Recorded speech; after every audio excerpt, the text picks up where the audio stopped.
Hello friends, welcome back to our channel. നമ്മൾ ഇന്ന് കാണാൻ പോകുന്നത് ഫൂൾ ചുക്ക് മാഫ് എന്ന ഹിന്ദി മൂവിയാണ്. തന്റെ വിവാഹത്തിന്റെ തലേന്ന് ഒരു ലൂപ്പിൽ പെട്ടുപോകുന്ന നായകൻ ആ ദിവസം കടന്ന് തന്റെ വിവാഹ ദിവസത്തിലേക്ക് എത്താൻ അവൻ ഒരുപാട് കഷ്ടപ്പെടുന്നുണ്ട്. ഇതിനൊക്കെ കാരണം എന്താണെന്നും അവൻ എങ്ങനെയാ ദിവസത്തെ മറികടക്കുന്നു എന്നൊക്കെ നമുക്ക് കണ്ടു തന്നെ അറിയാം. നായകന്റെയും നായികയുടെയും ലൈഫ് മൂവിയുടെ തുടക്കത്തിലെ ചെറിയൊരു കാർട്ടൂൺ രൂപത്തിലാണ് നമ്മളെ കാണിക്കുന്നത്. നായികയുടെ പേര് തിത്ലി എന്നും നായകന്റെ പേര് രഞ്ജൻ എന്നുമാണ്. ഒരു മേളയിൽ വെച്ചായിരുന്നു ഇവർ കണ്ടുമുട്ടുന്നത്. പതിയെ ഇവർ പ്രണയത്തിലാകുന്നു. എന്നാൽ തിത്ലിയെ വിവാഹം കഴിക്കണമെങ്കിൽ അവളുടെ അച്ഛൻ ഒരു നിബന്ധന വെച്ചിട്ടുണ്ടായിരുന്നു. അവളെ കെട്ടാൻ പോകുന്ന പയ്യന് ഗവൺമെന്റ് ജോബ് വേണം. ഒരുപാട് കഷ്ടപ്പെട്ട് രഞ്ജനാകട്ടെ ഗവൺമെന്റ് ജോബിന് വേണ്ടി പഠിച്ചുകൊണ്ടിരിക്കുകയാണ്. എന്നാൽ പല എക്സാമുകളും അവൻ ഫെയിലായി. കുറെ എക്സാമുകളിലൊക്കെ പാസ്സായെങ്കിലും അതിന്റെ ഒന്നും ലിസ്റ്റുകൾ വന്നില്ല. ചില ലിസ്റ്റൊക്കെ ക്യാൻസലായി പോവുകയും ചെയ്തു. അങ്ങനെ ഏതെങ്കിലും ഒരു എക്സാമിൽ താൻ പാസ്സായി ജോലി കിട്ടുമെന്നുള്ള പ്രതീക്ഷയിലായിരുന്നു അവൻ. പക്ഷെ അപ്പോഴേക്കും തിത്ലിയുടെ വീട്ടുകാര് അവളുടെ മാരേജ് ഫിക്സ് ചെയ്യുന്ന ഒരു അവസ്ഥയെത്തി. അങ്ങനെ ഇവർ ഒളിച്ചോടാൻ തീരുമാനിക്കുകയാണ്. അങ്ങനെ രണ്ടുപേരും കൂടെ ഒളിച്ചോടി വണ്ടിയിൽ പോയിക്കൊണ്ടിരിക്കുന്ന സമയത്ത് തിത്ലിക്ക് ആകെ വിഷമം വരുന്നുണ്ട്. താൻ ഒളിച്ചോടി വിവരം അറിഞ്ഞു കഴിയുമ്പോൾ തന്റെ അച്ഛൻ സുഖമില്ലാതെയാകുമോ എന്നും വീട്ടിൽ എന്തെങ്കിലും പ്രശ്നം ഉണ്ടാക്കുവോ ആത്മഹത്യ ചെയ്യുവോ എന്നൊക്കെയായിരുന്നു. എന്നാൽ അങ്ങനെയൊന്നും ഉണ്ടാകില്ല എന്ന് രഞ്ജൻ പറയുന്നു. പക്ഷെ അവളുടെ മനസ്സ് മാറിയിട്ട് നമുക്ക് തിരിച്ചു പോവാന്ന് പറയുന്നുണ്ട്. ഇവിടെ വരെ വന്നിട്ട് ഇനി എങ്ങനെ തിരിച്ചു പോകുന്നേ, ഇങ്ങനെ ആയി കഴിഞ്ഞാൽ നമ്മുടെ വിവാഹം ഒരിക്കലും നടക്കില്ല എന്നൊക്കെ രഞ്ജൻ പറയുന്നുണ്ട്. അങ്ങനെ അതും ഇതും പറഞ്ഞ് അവർ രണ്ടുപേരും കൂടി ഇരുന്ന് വഴക്കുണ്ടാക്കുകയായിരുന്നു. ആ സമയത്ത് ഒരു പോലീസുകാരൻ അവിടെയൊക്കെ വരുന്നു. എന്താ പ്രശ്നമെന്ന് ചോദിച്ചിട്ട് രണ്ടുപേരെയും കസ്റ്റഡിയിലെടുത്ത് നേരെ സ്റ്റേഷനിലേക്ക് കൊണ്ടുപോവുകയാണ്. സ്റ്റേഷനിലെത്തി കഴിയുമ്പോൾ SI ആകട്ടെ ഇവർ രണ്ടുപേരുടെയും വീട്ടുകാരെ വിളിക്കുന്നു. ഇവർ എന്തിനാ ഒളിച്ചോടിയതെന്ന് അറിയുമ്പോൾ അയാൾ പറയുന്നുണ്ട്, നിങ്ങൾ തന്നെ ആലോചിച്ച് ഇതിനൊരു പരിഹാരം കണ്ടെത്താൻ. എന്തൊക്കെ വന്നാലും ഞാൻ എന്റെ മകളെ ഇയാൾക്ക് വിവാഹം കഴിച്ചു കൊടുക്കില്ല എന്ന് തന്നെയാണ് തിത്ലിയുടെ അച്ഛൻ പറയുന്നത്. പക്ഷെ തിത്ലിയാകട്ടെ അവനെ മാത്രമേ വിവാഹം കഴിക്കൂ എന്നാണ് പറയുന്നത്. അതുപോലെ തിരിച്ച് അവനും അവളെ മാത്രമേ വിവാഹം കഴിക്കൂ. ഒടുവിൽ പ്രശ്നം മൂത്ത് പോലീസുകാർ ഇടപെട്ട് കഴിഞ്ഞപ്പോഴേക്കും തിത്ലിയുടെ അച്ഛൻ പറയുന്നുണ്ട്, ഇവനൊരു ഗവൺമെന്റ് ജോബ് വാങ്ങിക്കുവാണെങ്കിൽ ഞാൻ ഇവളെ വിവാഹം ചെയ്തു കൊടുക്കും. പക്ഷെ അതും 1 മാസത്തിനുള്ളിൽ വാങ്ങണം. 1 മാസത്തിനകത്ത് എങ്ങനെയാ ഗവൺമെന്റ് ജോബ് കിട്ടുന്നത്? ഒന്നും നടക്കില്ല എന്ന് അവൻ പറയുന്നു. തിത്ലിയും തന്റെ അച്ഛനോട് കെഞ്ചുന്നുണ്ട്. ഒടുവിൽ അവൾ 2 മാസം അവന് വാങ്ങിച്ചു കൊടുക്കുന്നു. 2 മാസത്തിൽ നടക്കത്തില്ല എന്ന് രഞ്ജൻ അറിയാം. എന്നാൽ ആ 2 മാസമെങ്കിലും കിട്ടുവാണെങ്കിൽ ആ ടൈം കൊണ്ട് എന്തെങ്കിലും നമുക്ക് ചെയ്യാമല്ലോ എന്നാണ് തിത്ലി പറയുന്നത്. അന്ന് രാത്രി മുഴുവൻ എന്തു ചെയ്യുമെന്ന് ആലോചിക്കുകയായിരുന്നു രഞ്ജൻ. രഞ്ജന്റെ ഒരു സഹോദരി കൂടിയുണ്ട്, കേരി എന്നാണ് അവളുടെ പേര്. അവൾക്കാകട്ടെ ഒരു കാമുകനുണ്ട്. ഇവരെപ്പോഴും വീഡിയോ കോളിലായിരുന്നു. ഇവളുടെ ഈ കാമുകനെ പറ്റി രഞ്ജനും ഫാമിലിക്കും അറിയില്ലായിരുന്നു. തനിക്ക് എങ്ങനെയെങ്കിലും ഒരു ഗവൺമെന്റ് ജോലി ഈ 2 മാസത്തിനിടയ്ക്ക് വാങ്ങിക്കണമെന്ന് രഞ്ജൻ പറയുന്ന കേട്ട് കേരി പറയുന്നുണ്ട്,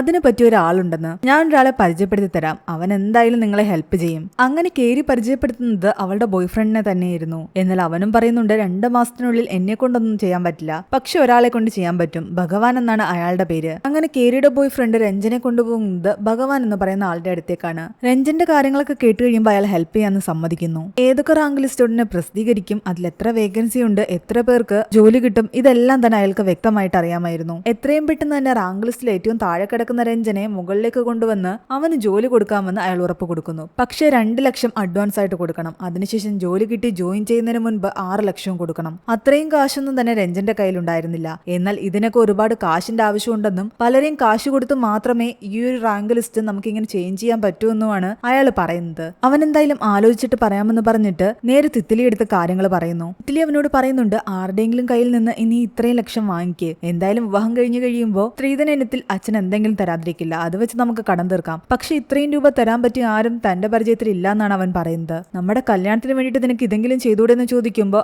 അവൻ പറയുന്നുണ്ട്, ഞാൻ വിചാരിച്ചതൊന്നും നടക്കില്ല എന്ന്. ഒടുവിൽ അവള് തന്നെ ഒരു ഐഡിയ പറയുന്നു, ഞാൻ എന്റെ അമ്മയുടെ മാല എടുത്തിട്ട് വരാം, അത് കൊണ്ടുപോയി പണയം വെക്കാം. അവൾ അങ്ങനെ പറയുന്ന അവൻ ഒട്ടും പ്രതീക്ഷിച്ചിട്ടുണ്ടായിരുന്നില്ല. അവനെ ഞെട്ടിച്ചുകൊണ്ട് അവളാകട്ടെ ആ മാലയുമായിട്ട് പിറ്റേന്ന് തന്നെ എത്തി. അങ്ങനെ അത് പണയം വെച്ച് അവർ 2 ലക്ഷം രൂപ വാങ്ങിക്കുന്നു. അഡ്വാൻസ് ആയിട്ട് 2 ലക്ഷം കൊടുത്താൽ മതിയല്ലോ, പിന്നെ ജോലി കിട്ടിക്കഴിഞ്ഞ് ജോയിൻ ചെയ്യുന്നതിന് മുൻപ് ബാക്കി കാശ് കൊടുത്താൽ മതി. അങ്ങനെ ആ കാശ് കൊണ്ടുപോയി അവൻ ഭഗവാന്റെ കയ്യിൽ കൊടുത്തിട്ട് തന്റെ ജോലിയുടെ കാര്യം പറയുന്നു. ജോലി ഉറപ്പായതോടുകൂടി തിത്ലിയും രഞ്ജനും ഒരുപാട് ഹാപ്പി ആയിരുന്നു. പക്ഷേ ഒരു ദിവസം രഞ്ജന്റെ കൂട്ടുകാർ വന്ന അവനോട് പറയുന്നുണ്ട്, നിന്റെ ആ ഭഗവാനെ കാണാനില്ല എന്ന്. അയാളുടെ ഷോപ്പ് അടിച്ചിട്ട് എവിടേക്കോ പോയി. എത്ര അന്വേഷിച്ചിട്ടും ഒരു വിവരവുമില്ല. അത് കേട്ട് രഞ്ജൻ ആകെ തകർന്നു പോയി. തന്റെ 2 ലക്ഷം രൂപയും പോയി. തിത്ലിയുടെ അമ്മയുടെ മാല പണയത്തിലുമായി. ജോലി വിട്ട് കിട്ടിയതുമില്ല.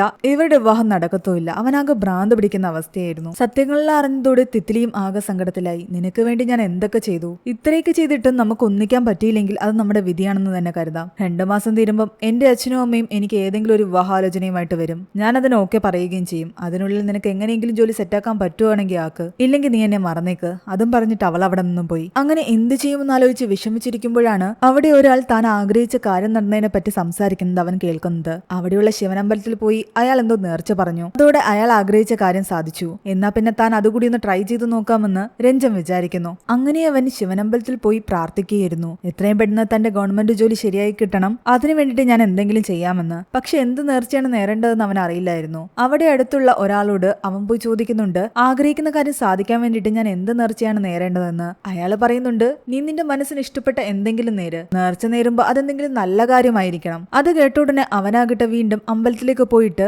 ഗവൺമെന്റ് ജോലി കിട്ടുകയാണെങ്കിൽ ഞാൻ എന്തെങ്കിലും നല്ല കാര്യം ചെയ്യാമെന്നാണ് നേരുന്നത്. പക്ഷെ അത് എന്ത് കാര്യമാണെന്ന് മാത്രം അവൻ പറഞ്ഞില്ല. ആ വ്യക്തി അവനോട് പറഞ്ഞത് എന്ത് കാര്യമാണെന്ന് വ്യക്തമായിട്ട് പറയണമെന്നുള്ള ഉദ്ദേശത്തിലായിരുന്നു. പക്ഷെ അവൻ വെറുതെ ഒരു നല്ല കാര്യം ചെയ്യാമെന്ന് മാത്രം പറഞ്ഞു. അങ്ങനെ വീണ്ടും ദിവസങ്ങൾ കടന്നുപോയി. അവന്റെ ജോലിയുടെ കാര്യത്തിൽ ഒരു തീരുമാനവും ആയില്ല. അവനിങ്ങനെ വിഷമിച്ചിരിക്കുകയായിരുന്നു. പെട്ടെന്നൊരു ദിവസം അവന് ഭഗവാന്റെ കോള് വരുന്നു. നീ ഇതെവിടാ നിന്റെ ജോലിയുടെ കാര്യത്തെ പറ്റി സംസാരിക്കേണ്ടെന്ന് ചോദിക്കുന്നു. നിങ്ങൾ എവിടേക്കാ മുങ്ങിയതെന്ന് ചോദിച്ചിട്ട് അവനാകട്ടെ ബഹളം ഉണ്ടാക്കാൻ തുടങ്ങി. നിന്റെ ജോലി ആവശ്യമായിട്ട് ഞാൻ പോയതാണെന്നും അത് ശരിയാക്കാൻ ഞാൻ ഇവിടെ നിന്ന് കഴിഞ്ഞാൽ എങ്ങനെ നടക്കുന്നത്, അവിടെ പോയി ശരിയാക്കിയെങ്കിലേ പറ്റൂ, അതുകൊണ്ട് തയ്യാറായിരുന്നോ, നിന്റെ ജോലിയൊക്കെ സെറ്റായി എന്ന് പറയുന്നു. അവന് ശരിക്കും കേട്ടത് വിശ്വസിക്കാനേ പറ്റിയില്ല. നേർച്ച നേർന്ന ഉടനെ തന്നെ അവന്റെ ജോലി സെറ്റായിരിക്കുന്നു. സന്തോഷം കൊണ്ട് അവൻ തുള്ളിച്ചാടുകയായിരുന്നു. പക്ഷെ ആ ടൈമിൽ തിത്ലിയുടെ വീട്ടിലാകട്ടെ അവളുടെ അച്ഛൻ അവൾക്ക് വേണ്ടിയിട്ട് മറ്റൊരു ആലോചന കൊണ്ടുവന്നിട്ടുണ്ടായിരുന്നു. പെണ്ണുകാണൽ ചടങ്ങ് നടക്കുകയാണ്. അതിനിടയ്ക്ക് രഞ്ജൻ അവളെ വിളിച്ചിട്ട് പറയുന്നുണ്ട് എന്റെ ജോലി ശരിയായി എന്ന്. അത് കേട്ടതും അവളും തുള്ളിച്ചാടി. ഇനി ഈ കല്യാണമൊന്നും വേണ്ട, അച്ഛൻ ആഗ്രഹിച്ച പോലെ അവൻ ഗവൺമെന്റ് ജോലി വാങ്ങിയെന്ന് തന്നെ അവൾ പറയുന്നു. അവളുടെ അച്ഛനും വേറെ നിവർത്തിയില്ലായിരുന്നു. പറഞ്ഞ വാക്കിനി പാലിച്ചെങ്കിലല്ലേ പറ്റൂ.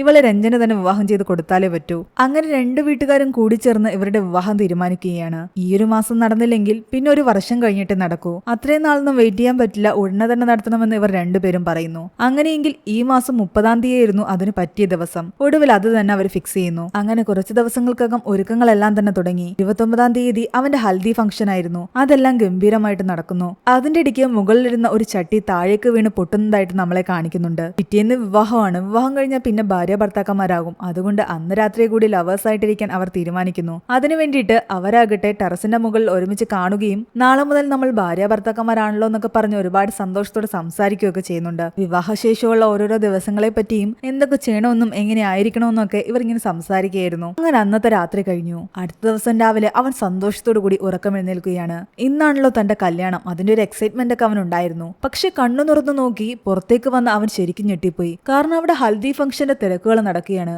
ഹൽദി ഇന്നലെ കഴിഞ്ഞതല്ലേ, പിന്നെന്താ ഇന്ന് വീണ്ടും ഹൽദി നടക്കുന്നതെന്നായിരുന്നു അവന്റെ ചിന്ത. ശരിക്കും താൻ കണ്ടത് സ്വപ്നമാണോ അതോ ശരിക്കും ഇപ്പോഴാണോ ഹൽദി നടക്കാൻ പോകുന്നത്? അവനാകെ വട്ടുപിടിക്കുന്ന അവസ്ഥയായി. ഇതെല്ലാം സ്വപ്നമായിരിക്കുന്നു കരുതിയിട്ട് അവൻ അവിടെ നിന്നവരോടൊക്കെ സംസാരിക്കുകയായിരുന്നു. ആ സമയത്ത് ആ മുകളിലിരുന്ന ചെടിച്ചെടി താഴേക്ക് വീഴുന്നു. നെറ്റി കണ്ട പോലെ എല്ലാം നടക്കുന്നുണ്ടല്ലോ എന്നാണ് അവൻ ചിന്തിക്കുന്നത്. തന്റെ സഹോദരിയുടെ ഇന്നെന്താ ഡേറ്റ് എന്ന് കൂടി അവൻ ചോദിക്കുന്നു. 29-ാം തീയതി ആണെന്നാണ് അവള് പറയുന്നത്. ഈ നടന്നതൊക്കെ ശരിക്കും ഇന്നലെ നടന്ന പോലെ തനിക്ക് തോന്നുന്നുണ്ടെന്ന് അവളോട് പറയുന്നു. അത് ചേട്ടന് മാത്രമല്ല, ചിലപ്പോൾ എനിക്കും അങ്ങനെയൊക്കെ തോന്നാറുണ്ടെന്നാണ് ഇവള് പറയുന്നത്. അതിന് ദേജാവു എന്നാണ് പറയുന്നത്. എന്നാത് അത് തന്നെയായിരിക്കും കരുതിയിട്ട് അവൻ പുറത്തേക്ക് ഇറങ്ങുന്നു. വഴിയിൽ കാണുന്നവരെല്ലാം തന്നെ നാളെ നിന്റെ കല്യാണമായിട്ട് ഇതെവിടെ കറങ്ങി നടക്കുന്നതെന്നൊക്കെ ചോദിക്കുന്നുണ്ട്. നടന്നു പോകുന്ന വഴിക്ക് അവനാകട്ടെ ചാണകത്തിൽ ചവിട്ടുകയും ചെയ്യുന്നു. ഒരിടത്ത് പോയിരുന്ന് അതൊക്കെ കഴുകുന്നു. അവരോട് സംസാരിക്കുന്നു. അവന്റെ കൂട്ടുകാർ അവനോട് പറയുന്നുണ്ട് നിനക്ക് വേണ്ടി ഞങ്ങളൊരു കിടിലം ബാച്ചിലർ പാർട്ടി അറേഞ്ച് ചെയ്തിട്ടുണ്ടെന്ന്. അങ്ങനെ അന്ന് രാത്രി പാർട്ടിയൊക്കെ അറ്റൻഡ് ചെയ്ത് ഇവരെല്ലാം സന്തോഷപൂർവ്വം പിരിഞ്ഞു. പിറ്റേന്ന് കല്യാണമാണല്ലോ. വീണ്ടും രാവിലെയായി. അവൻ ഉറക്കം എഴുന്നേൽക്കുന്നു. പക്ഷെ ഇത്തവണ അവൻ ഞെട്ടിത്തെരിച്ചിരിക്കുകയായിരുന്നു. കാരണം ഇന്നും വീട്ടിൽ ഹൽദി ഫംഗ്ഷൻ തന്നെയാണ് നടക്കുന്നത്.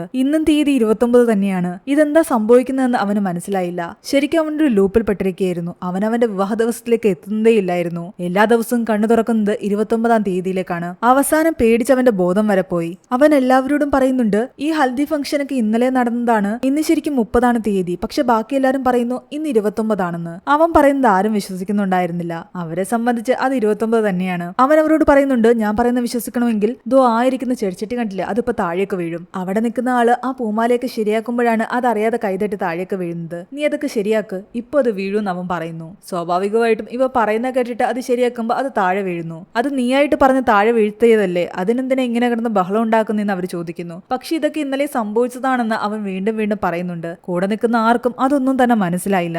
അവന്റെ ഓർമ്മശക്തിക്ക് എന്തോ പ്രശ്നമുണ്ടെന്ന് പറഞ്ഞിട്ട് വീട്ടുകാർ അവനെ ഹോസ്പിറ്റൽ വരെ കൊണ്ടുപോയി. എന്താ സംഭവിക്കുന്നതെന്ന് മനസ്സിലാകാതെ അവൻ നിൽക്കുമ്പോഴാകട്ടെ വീണ്ടും അവിടെ ആൾക്കാര് സംസാരിച്ചുകൊണ്ട് പോകുന്ന അവൻ കേൾക്കുന്നുണ്ട്. ആഗ്രഹിച്ച കാര്യം നടന്നു, നേർച്ച ഞാൻ നേർന്നതുപോലെ തന്നെ ചെയ്തു എന്ന്. അപ്പോഴാണ് അവന്റെ കാര്യം ഓർമ്മ വരുന്നത്. താൻ നേർച്ച നേർന്നിട്ട് അത് ചെയ്തില്ല. അത് ചെയ്യാത്തത് കൊണ്ടായിരിക്കാം തനിക്ക് ഇങ്ങനെ ഒരു കാര്യം സംഭവിച്ചുകൊണ്ടിരിക്കുന്നത്. അപ്പോഴേക്കും ഇവനെ ഹോസ്പിറ്റലിൽ കൊണ്ടുപോയി കാര്യം പറഞ്ഞിട്ട് തിത്ലി അവിടെയൊക്കെ വരുന്നുണ്ട്. അവൻ തിത്ലിയും കൂട്ടുകാരെയും കാര്യങ്ങൾ പറഞ്ഞ് മനസ്സിലാക്കാൻ ശ്രമിക്കുന്നു. എന്നാൽ അവർക്കാർക്കും ഇത് വിശ്വാസമാകുന്നുണ്ടായിരുന്നില്ല. ഒടുവിൽ തിത്ലിയുടെ സിസ്റ്റർ പറയുന്നുണ്ട് നീ പറയുന്നത് സത്യമാണെങ്കിൽ ആ പ്രോബ്ലം ആദ്യം സോൾവ് ചെയ്യാൻ നോക്ക്. പക്ഷെ അതാണ് ഇവിടുത്തെ ഇഷ്യൂ എന്നാണ് അവൻ പറയുന്നത്. ഞാനൊരു നല്ല കാര്യം ചെയ്യാമെന്നാണ് ദൈവത്തിനോട് പറഞ്ഞത്. ആ നല്ല കാര്യം ഞാൻ എന്തുവാ ചെയ്യേണ്ടതെന്ന് എനിക്കറിയില്ല. ഇത് കേട്ട് തിത്ലിക്ക് ദേഷ്യം വരുന്നു. മര്യാദയ്ക്ക് ഒരു നേർച്ച നേരാൻ പോലും നിനക്ക് അറിയില്ലല്ലോടാ. ഒടുവിൽ കൂട്ടുകാർ പറയുന്നുണ്ട് നല്ല കാര്യം എന്ന് പറയുമ്പോൾ സ്വാഭാവികമായിട്ടും പശുവിനെ തീറ്റിക്കുന്നതും ആളുകൾക്ക് ആഹാരം കൊടുക്കുന്നതും അങ്ങനെ എന്തെങ്കിലുമൊക്കെ ആയിരിക്കും. എന്നാൽ പശുവിന് ആഹാരം കൊടുക്കാമെന്ന് പറഞ്ഞിട്ട് അവൻ പശുക്കളുള്ള സ്ഥലത്തേക്ക് പോയിട്ട് അതിനെല്ലാം തന്നെ ആഹാരം കൊടുക്കുന്നു. എന്നിട്ട് കാലു തൊട്ട് വന്ദിക്കുകയും ചെയ്യുന്നുണ്ട്. എന്റെ പ്രശ്നങ്ങളൊക്കെ ഇപ്പൊ സോൾവ് ആയി കാണും. നാളെ രാവിലെ ഞാൻ എന്റെ വിവാഹ ദിവസം തന്നെയായിരിക്കും കണ്ണു തുറക്കുന്നത്.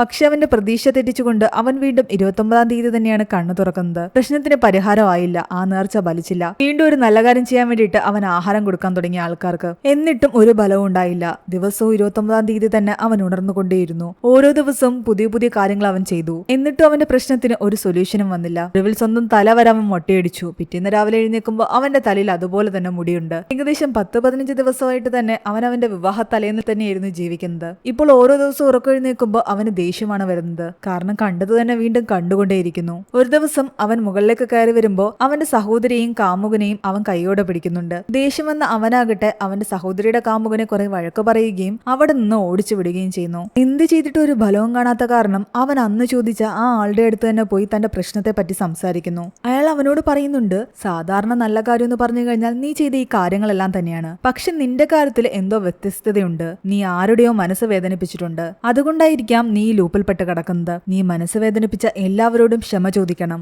അവരെല്ലാവരും നിന്നോട് ക്ഷമിക്കുകയും വേണം. അങ്ങനെയാണെങ്കിൽ നിന്റെ പ്രശ്നത്തിന് പരിഹാരമാകും. അങ്ങനെ അവൻ പിറ്റേന്ന് രാവിലെ വീണ്ടും 29-ാം തീയതി കണ്ണു തുറന്നപ്പോൾ പുറത്തേക്കിറങ്ങി അവൻ സാധാരണ ദേഷ്യപ്പെടുന്ന എല്ലാവരോടും ദേഷ്യപ്പെടാതെ സൗമ്യമായി സംസാരിക്കാൻ തുടങ്ങി. നേരത്തെ ദേഷ്യപ്പെട്ട എല്ലാവരോടും ക്ഷമ ചോദിക്കുകയും ചെയ്യുന്നു. ഇവനിത് എന്തു പറ്റിയെന്ന് ആർക്കും മനസ്സിലായില്ല. അവന്റെ സഹോദരിയുടെ കാമുകനോട് പോലും അവൻ ക്ഷമ ചോദിക്കുന്നുണ്ട്. രഞ്ജൻ തന്നോട് എന്തിനാ ക്ഷമ ചോദിച്ചെന്ന് പോലും അവന് മനസ്സിലായില്ല. റോഡിലിറങ്ങി കണ്ണിക്കണ്ട എല്ലാവരോടും തന്നെ ക്ഷമ ചോദിച്ചുകൊണ്ടേയിരുന്നു അവൻ. ഇവന് വട്ടായോന്ന് വരെ ആൾക്കാർ ചിന്തിക്കാൻ തുടങ്ങി. തിത്ലിയുടെ സഹോദരിയുടെ ഭർത്താവാകട്ടെ ഈ വിവാഹത്തിന് ആദ്യം മുതലേ എതിരായിരുന്നു. അതുകൊണ്ട് തന്നെ രഞ്ജന് അയാളോട് കുറച്ച് ദേഷ്യം ഉണ്ടായിരുന്നു. ഇത്തവണ ആ ദേഷ്യമെല്ലാം മാറ്റിവെച്ച് അയാളോട് പോലും എല്ലാത്തിനും അവൻ ക്ഷമ ചോദിക്കുന്നു. ഇവന്റെ ഈ രീതികളൊക്കെ കണ്ടിട്ട് എല്ലാവരും അന്തം വിട്ട് നിൽക്കുകയായിരുന്നു. അങ്ങനെ ആ ദിവസം കടന്നുപോയി. ജീവിതത്തിൽ അവൻ മനസ്സ് വേദനിപ്പിച്ചു എന്ന് കരുതിയ എല്ലാവരോടും അവൻ ക്ഷമ ചോദിച്ചിരിക്കുന്നു. ഇനിയെങ്കിലും താൻ തന്റെ കല്യാണ ദിവസത്തിലേക്ക് കണ്ണു തുറക്കുമെന്നുള്ള സന്തോഷത്തിലായിരുന്നു അവൻ. പക്ഷെ വീണ്ടും ആ ഹൽദി ദിവസത്തിലേക്ക് തന്നെ അവൻ കണ്ണു തുറന്നു. അതോടെ അവന്റെ സകല ക്ഷമയും നശിച്ചു. ഇനി ജീവിച്ചിരിക്കുന്നതിനേക്കാൾ നല്ലത് മരിക്കുന്നതാണെന്ന് കരുതിയിട്ട് അവൻ ഒരു പാലത്തിന്റെ മുകളിലേക്ക് പോകുന്നു. താഴെ വെള്ളത്തിൽ ചാടി ആത്മഹത്യ ചെയ്യാനായിരുന്നു അവന്റെ പരിപാടി. പക്ഷെ അപ്പോഴേക്കും അവന്റെ തൊട്ടടുത്ത് മറ്റൊരാൾ ആത്മഹത്യ ചെയ്യാൻ വരുന്നു. അവൻ ചാടുന്നതിന് മുമ്പേ അയാൾ ചാടി. അയാളെ രക്ഷിക്കാൻ വേണ്ടിയിട്ട് ഇവൻ കൂടെ ചാടി. അയാളുടെ പേര് അൻസാരി എന്നായിരുന്നു. അവനെ രക്ഷിച്ചുകൊണ്ട് കരക്കെടുത്ത് കഴിയുമ്പോഴാണ് അൻസാരിയോട് സംസാരിക്കുമ്പോൾ മനസ്സിലാകുന്നത് താൻ ആഗ്രഹിച്ച ജോലി കിട്ടാത്ത കാരണമാണ് അവൻ മരിക്കാൻ ശ്രമിച്ചതെന്ന്. അവന്റെ ചെറിയ ഗ്രാമത്തിലായിരുന്നു താമസിച്ചിരുന്നത്. പക്ഷെ 7 വർഷമായിട്ട് അവനിപ്പോൾ ഈ നഗരത്തിലാണുള്ളത്. പഠിത്തവും ജോലി അന്വേഷിക്കലും അതിനുവേണ്ടിയുള്ള തയ്യാറെടുപ്പുകളും ഒക്കെ ആയിട്ട് ഇവിടെ തന്നെയായിരുന്നു അവൻ. ഗവൺമെന്റ് ജോലി കിട്ടാത്തത് കാരണമാണ് അവൻ ആത്മഹത്യക്ക് ശ്രമിച്ചത്. അവൻ അർഹതപ്പെട്ട ജോലി തന്നെയായിരുന്നു. പക്ഷെ അത് കിട്ടിയില്ല. എന്നാൽ കിട്ടിക്കഴിഞ്ഞാൽ ഞാൻ ആത്മഹത്യ ചെയ്യില്ല എന്ന് അവൻ പറയുന്നത് കേട്ടതും രഞ്ജന് തോന്നുന്നുണ്ട് ഇവന് ജോലി വാങ്ങിക്കൊടുത്താൽ താൻ നേർച്ച നടന്ന പോലൊരു നല്ല കാര്യമാകുമല്ലോ അത്. അതുകൊണ്ട് ഇവനെയും കൊണ്ട് അയാൾ നേരെ പോകുന്നത് ഭഗവാന്റെ അടുത്തേക്കാണ്. കാശ് കൊടുത്താണ് അവിടെ ജോലി വാങ്ങിക്കുന്നതെന്ന് മനസ്സിലാക്കി അൻസാരി പറയുന്നുണ്ട്, എനിക്ക് കാശ് കൊടുത്തൊരു ജോലിയും വാങ്ങണ്ട, എനിക്ക് അർഹതപ്പെട്ട ജോലി മാത്രം എനിക്ക് മതി. അതും പറഞ്ഞിട്ട് അൻസാരി അവിടെ നിന്നും പോയി. അവൻ പോയി കഴിയുമ്പോഴും രഞ്ജന അയാളോട് പറയുന്നുണ്ട് എന്തെങ്കിലും ഒരു ഹെൽപ്പ് അവന് വേണ്ടി ചെയ്യാൻ. എന്നാൽ ഭഗവാൻ അവനോട് തിരിച്ചു പറയുന്നത് ഇങ്ങനെയായിരുന്നു, അവന് വേണമെങ്കിൽ എനിക്ക് ജോലി വാങ്ങിക്കൊടുക്കാം, പക്ഷെ അതിന് പകരം നീ നിന്റെ ജോലി വിടണം. കാരണം അവന് കിട്ടേണ്ടിരുന്ന ജോലിയാണ് ആ സ്ഥാനത്തേക്ക് നിന്നെ കയറ്റി ഞാൻ നിനക്ക് വാങ്ങി തന്നത്. അത് കേട്ടതും രഞ്ജൻ ഒന്ന് ഞെട്ടി. നീ നിന്റെ ജോലി വിട്ടു കഴിഞ്ഞാൽ അവന് ജോലി കിട്ടും, അവൻ ആത്മഹത്യ ചെയ്യാൻ ശ്രമിക്കുകയുമില്ല. പക്ഷെ തിത്ലിയുടെ രഞ്ജന്റെ വിവാഹം നടക്കണമെങ്കിൽ രഞ്ജൻ ഈ ജോലി കൂടിയേ തീരൂ. അവൻ ആകെ ധർമ്മസങ്കടത്തിലായി. ഈ കാര്യങ്ങളെല്ലാം തന്നെ തിത്ലിയോടും കൂട്ടുകാരോടും പറയുന്നുണ്ട്. അവർക്ക് അതിലൊന്നും വലിയ വിശ്വാസമേ തോന്നുന്നില്ല. ഒരു കാരണവശാലും നീ നിന്റെ ജോലി വിടരുതെന്ന് തന്നെയാണ് തിത്ലി പറയുന്നത്. എങ്ങനെയെങ്കിലും അൻസാരിയെ രക്ഷിച്ചേ പറ്റൂന്ന് തന്നെയാണ് രഞ്ജൻ പറയുന്നത്. അങ്ങനെ 29-ാം തീയതി അവൻ വീണ്ടും കണ്ണു തുറന്നു. അവൻ നേരെ പോകുന്നത് ആ പാലത്തിലേക്കാണ്. അൻസാരി അവിടെ ആത്മഹത്യ ചെയ്യാൻ വരുമ്പോഴേക്കും അവനും അവിടെ എത്തുമായിരുന്നു. ഓരോ തവണ ഇവൻ വെള്ളത്തിൽ ചാടുമ്പോഴും രഞ്ജൻ അവനെ രക്ഷിച്ചുകൊണ്ടേയിരുന്നു. ശേഷം അവനെ പറഞ്ഞു മനസ്സിലാക്കാൻ ശ്രമിക്കുകയായിരുന്നു. ഒരു ജോലിന്റെ പേരിൽ നീ ആത്മഹത്യ ചെയ്യാൻ പാടില്ല എന്ന് പറഞ്ഞിട്ട്. പക്ഷെ എന്തൊക്കെ പറഞ്ഞിട്ടും അവൻ കേൾക്കുന്നുണ്ടായിരുന്നില്ല. അവൻ ആ ജോലി തന്നെ കിട്ടണമെന്നുള്ളൊരു നിർബന്ധത്തിലായിരുന്നു അവൻ. അങ്ങനെ ഓരോ ദിവസവും അൻസാരി ആത്മഹത്യക്ക് ശ്രമിക്കും. രഞ്ജൻ അവനെ രക്ഷിക്കാൻ ശ്രമിക്കും. അവന്റെ ആ ജോലിക്ക് പകരം വേറെ ഏതെങ്കിലും നാട്ടിൽ എന്തെങ്കിലും ജോലി വാങ്ങി തരാമെന്ന് പറയും. അതെല്ലാം തന്നെ അൻസാരി റിജക്ട് ചെയ്യും. ഇതെല്ലാം ഇങ്ങനെ കണ്ടിന്യൂസ് ആയിട്ട് നടന്നുകൊണ്ടേയിരിക്കുകയാണ്. ഒടുവിൽ ഇവൻ എന്തിനാണ് ഈ ജോലി തന്നെ വേണമെന്ന് വാശി പിടിക്കുന്നതിന് കാരണം കണ്ടെത്താൻ ഇവർ തീരുമാനിക്കുന്നു. അങ്ങനെ അവൻ ഒരു ദിവസം ആത്മഹത്യ ചെയ്യാൻ പോകുന്നതിന് മുൻപ് തന്നെ